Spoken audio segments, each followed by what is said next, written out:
Welcome back to Did You Know? Biological weapons. This phrase alone could send chills down the spine.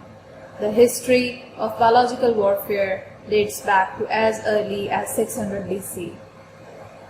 Using biological agents as weapons is incredibly resilient and unpredictable, difficult to control and potentially devastating on a global scale. 7 days after 9/11, letters laced with deadly anthrax spores began arriving at media and congressional offices.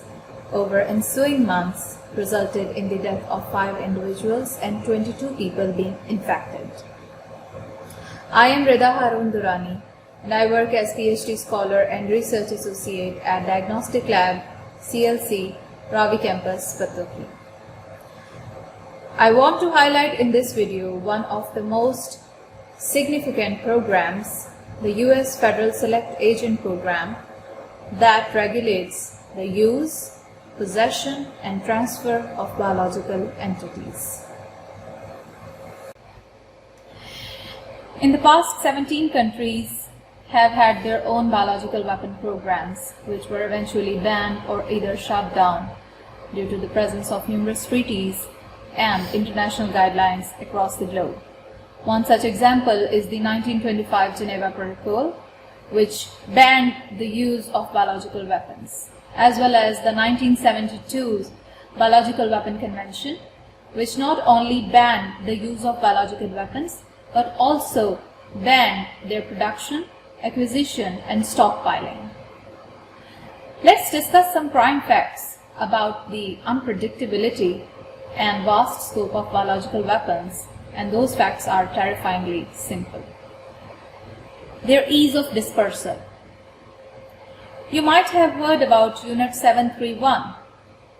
During the Sino-Japanese War, Japan built an enormous program that deployed to infect all the Chinese cities with the plague. The second fact I would like to talk about the biological weapons is their versatility and their routes of transmission.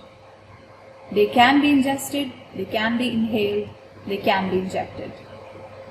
You might have heard about the Biopreparat, the Soviet Union's former agency that was actually a massive civilian organization during 1970s that not only accommodated the research on biological weapons, but it was a facility that was responsible for producing massive amounts of biological weapons, which actually made Russia the largest producer of anthrax as a bioweapon.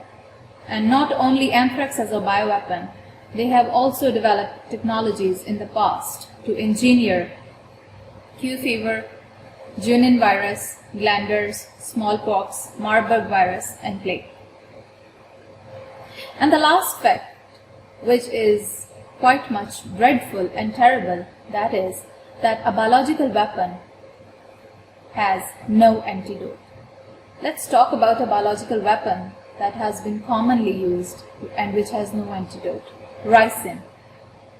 Ricin is an agent that is extracted from castor bean plants, and those plants are actually used as laxatives. But ricin is such a deadly bioweapon that its exposure can lead to slow death due to cardiovascular shock or circular collapse. According to United Nations, Iraqi officials admitted that they have produced some 10 liters of ricin during their biological weapons program, alongside 340 liters of Clostridium perfringens, as well as 2200 liters of aflatoxins, as well as many other important diseases like camel pox, hemorrhagic conjunctivitis, etc.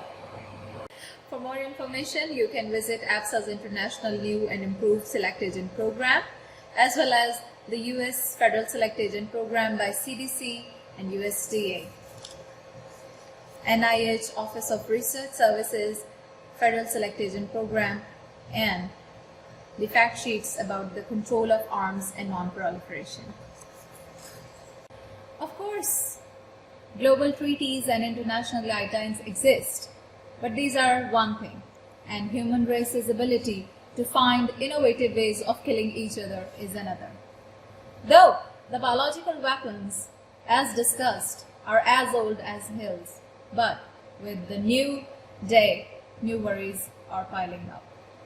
With the advent of synthetic biology and gene editing techniques like CRISPR, it has set alarm bells in the scientific community. I would like to conclude this video with a message that responsible conduct in life sciences is an assembly of beliefs, attitude, and patterns of behavior, whether as an individual or as an organization, in this modern age of terrorism. Please subscribe this video as well as do not forget to like and share this video. Thank you very much.